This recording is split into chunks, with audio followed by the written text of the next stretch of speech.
Good morning, this is Ralph with 13 Peppers, and my recording studio is finally complete, minus some soundproofing, but I want to show you how I went from this to this.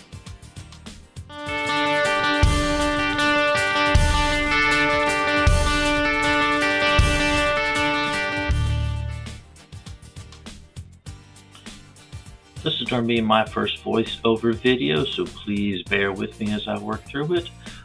But what I am doing is a studio build, and I'm going to go in detail everything I did.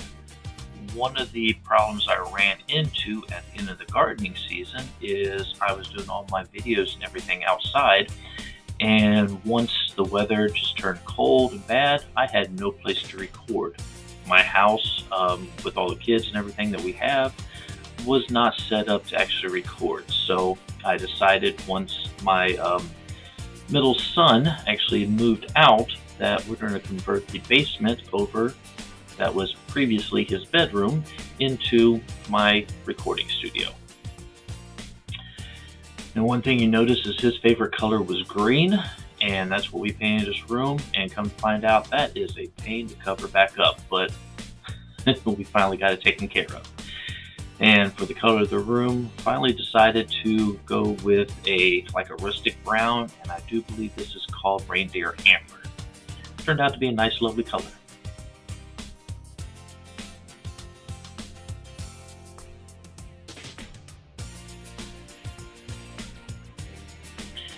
Now this is the worst part of the job, and this is the trimming. It's not hard.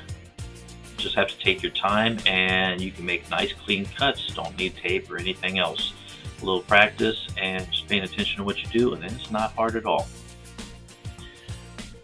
Now with this build and the office, I do have my own small remodeling company, and with that I have built up just a lot of extra offcuts, wood cuts, pieces of wood, just different things, tools and stuff, and I decided to, you know what, I'm just going to use what I have, and I'm going to make this office space.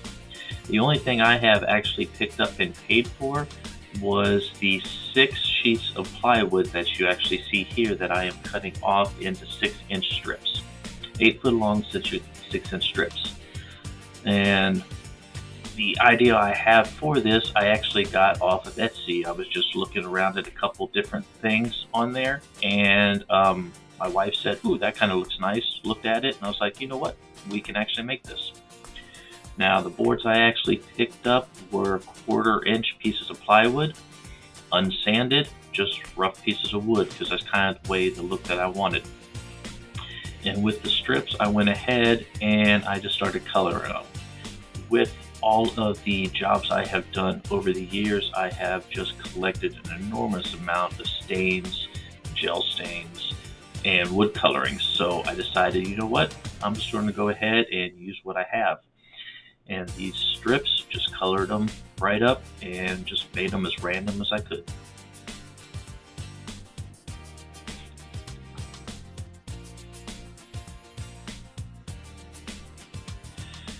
Now, one of the big things that actually led me to go ahead and start my pepper company is just my love of gardening. I've had a large garden for a number of years, and in that garden I've always grown hot peppers.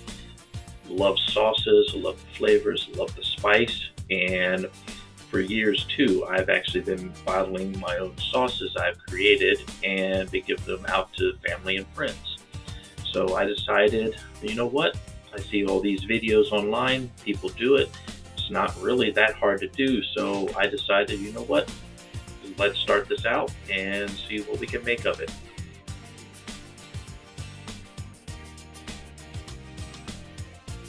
Now with the studio, I can actually show off my recipes for my hot sauces, my fermentations that I make, also my spicy dishes, and just show off the love that I have for the flavors.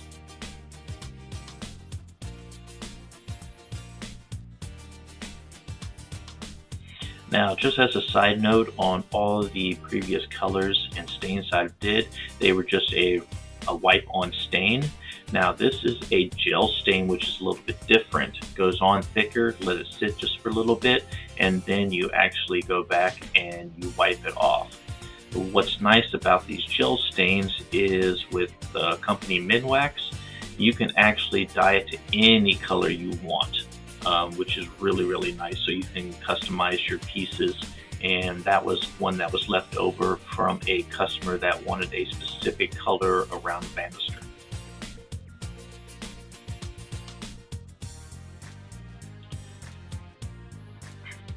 Now this actually here, I just started putting up random pieces. I went ahead, I measured where the studs were, and then I cut my 8-foot strips into 4-foot lengths.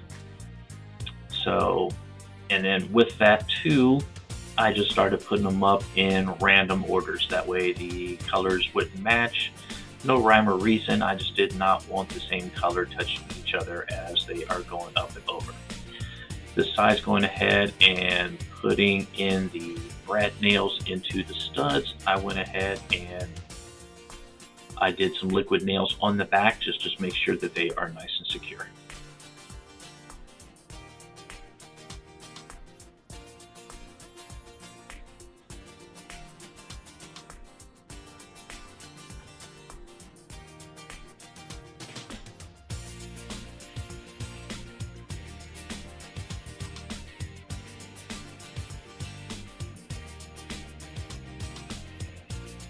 Now I will say I am very happy with the way it has all turned out, because I really did not have a plan or an idea.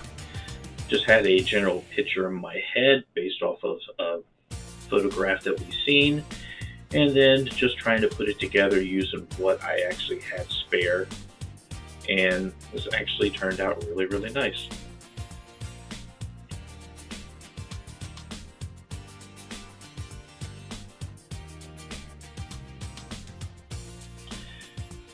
Now here, I knew I did not want to actually go past the wall outlet, so I was just measuring on how far I wanted to do, drew a line down the wall, and that's where I cut the boards to let them stop.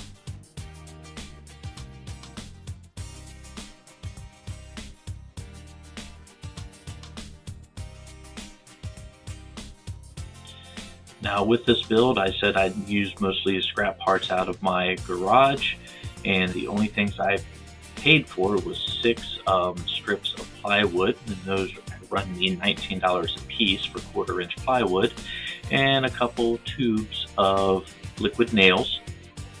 The last thing that I am doing here is I had a spare 2x4 in my garage, and I cut a couple 3/4-inch strips out of it, and then a couple 3/8 inch strips out of that single 2x4, so I can use those for trim on the floor and also on the sides of the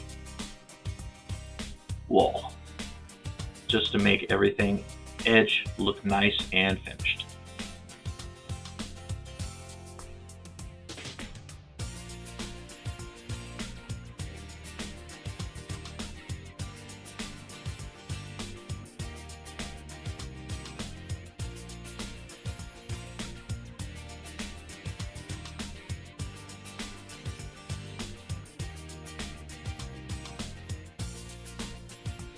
I want to thank everybody for spending time with me, watching this video, watching what I did to convert this corner of the basement.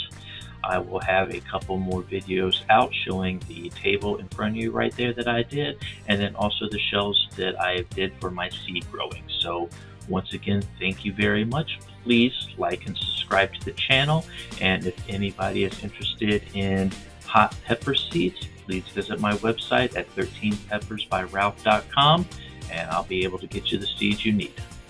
Thank you very much, and have yourself a good day.